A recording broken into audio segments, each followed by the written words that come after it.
பேச்சு பிரம்மகுல ராஜுதையா மாய வியாச்சியம்மா சுடரொளிகள் பிறந்தவில்லை செல்ல பிள்ளை சுடலையா மாயாட்டி கலைகள் வாட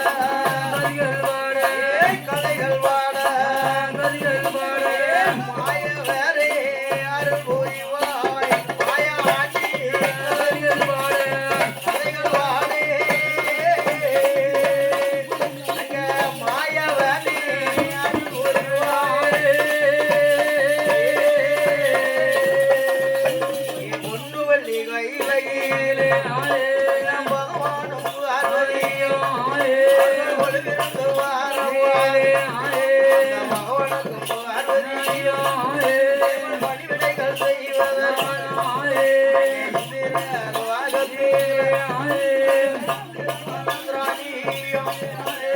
மூவர்கள் முனிவர்கள் முக்கோடி தியாவுக்கு நான் மகன் முனியும் நல்ல தலை கொண்டும் முனியும் அகசியர் குலத்திராய் அகசியர் குலத்திராய் அட்டமுடி கட்டமுடி அகசியர் குலத்திராய் அட்டமுடி கட்டமுடி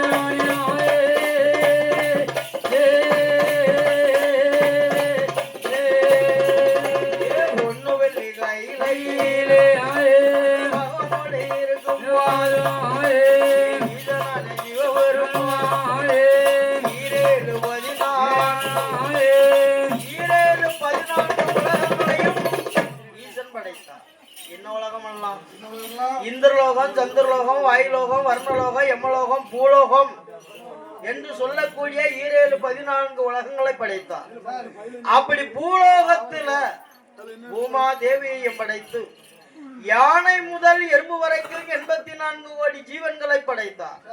இப்படி 84 கோடி ஜீவன்களை எல்லாம் படைத்து ஈசனா எக்கடவுள் படைத்திருக்கக்கூடிய நேரத்தில் பூலோக சீமையில முன்னால் உள்ள காலத்திலெல்லாம் படைத்த மனுக்கள் யாவும் இருக்கும். சாக்காலம் என்பதே கிடையாது.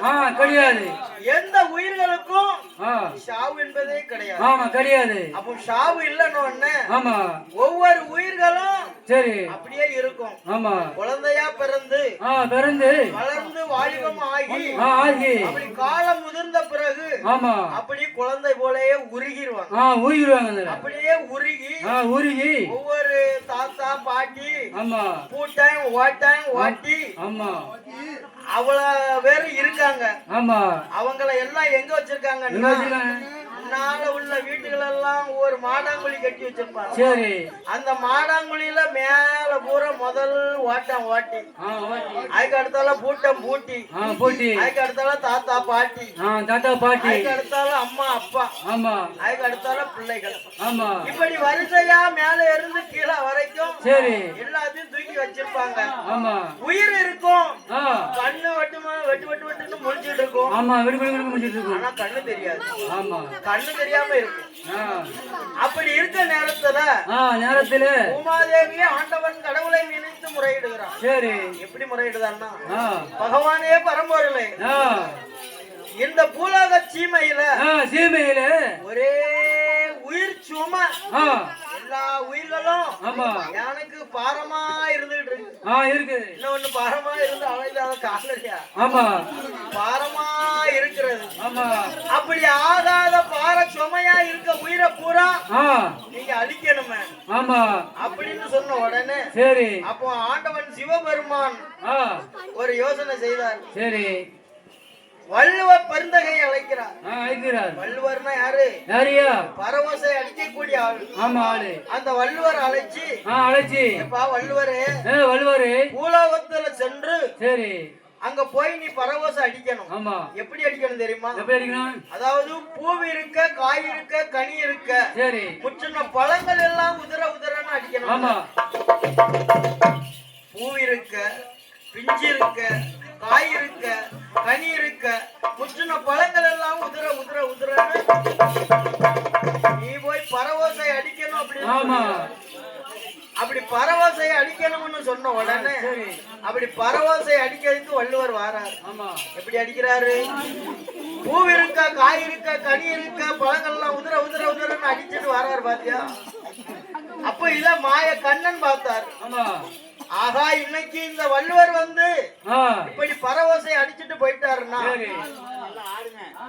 பகவான் பரம்பொருள் யாருன்னு தெரியாம போயிருமே. கடவுளை இவங்க நினைக்க வைக்கணும்.